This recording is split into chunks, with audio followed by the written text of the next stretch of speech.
Presenting Group 1 na ang title po ay Komentaryong Pangradyo kaugnay ng issue sa Montero ng Toyota.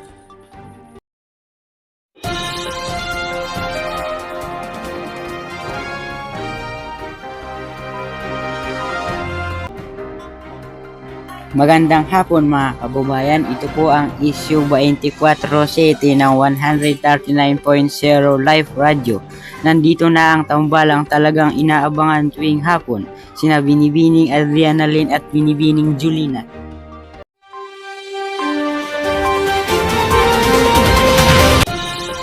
Magandang hapon sa inyong lahat. Ako nga po pala si Binibining Adrianalyn, hindi si Kuya Adrian na nagsasabing ang buhay ay panapanahon lamang.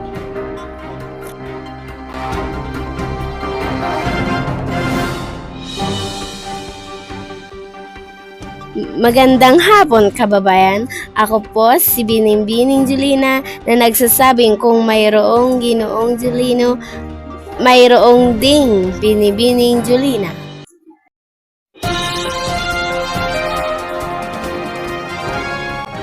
So partner, anong ganap natin ngayon? Naku Pards, ang daming ganap ngayon at isa na rito ay ang issue tungkol sa reklamo laban sa Montero ng Toyota. Tama ka dyan Pards, ang dami ko ring mga naririnig na balita tungkol diyan.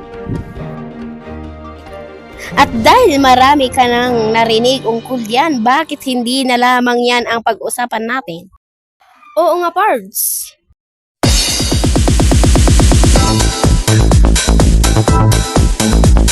So, Pards, anong say mo sa mga reklamo laban sa Montero ng Toyota na yan?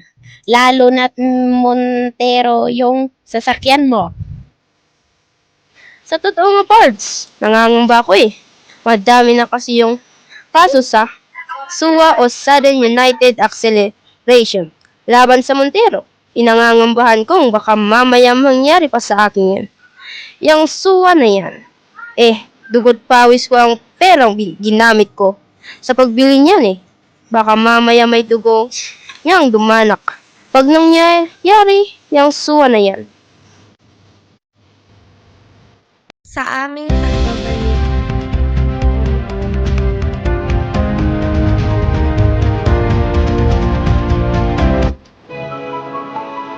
Wala ba kayong ulam ngayon? Huwag kayong mag-alala, we got you. Because merong ulam na swak sa budget nyo. Dahil merong pansit canton for only 16 pesos.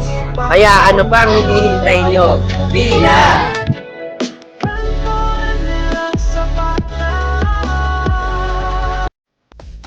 muling nagbabalik.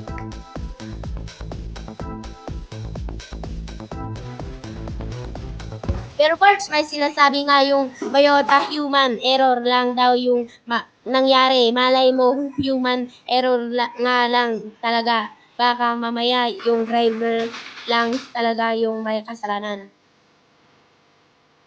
May posibilidad rin naman.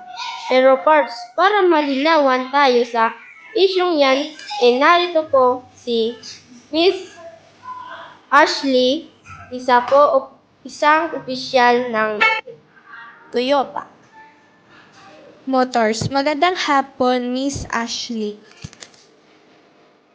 Good afternoon, Miss Ashley. Good afternoon din sa inyo, Binibining Adriana at Binibining Julina, at sa mga nakikinig dyan sa mga bahay nila. Miss Ashley, ano pong masasabi niyo ukol sa isyong kinakaharap ng inyong Montero? Sa aming pagbabalik,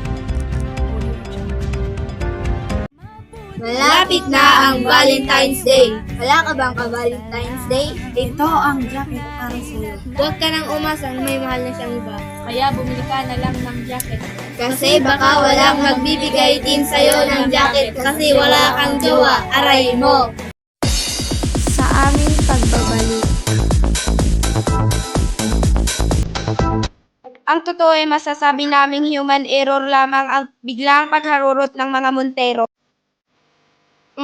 Miss Ashley, ako po ay mayroong puntero at kahit ako po mismo ay natatakot ng gamitin. Ito dahil nga sa issue ukol dito. Pati nga mga magulang ko takot nang sumakay rito. At kahit sila rin ay hindi naniniwalang human error lamang ito. So, ano ang maaari namin gawin ukol dito? Okay, Rian, kung gusto nyong makasiguradong walang problema ang inyong Montero, you should make it check. Ay nagaganap na libreng pagtingin sa mga sasakyang Montero. Kaya kung kayo po ay nangangamba, ay mas maigi pang ipacheck mo ang sasakyan mo. Yun naman pala, Pards eh. Pacheck mo na yung sasakyan mo. At dito na po nagtatapos hanggang sa muli. Paalam!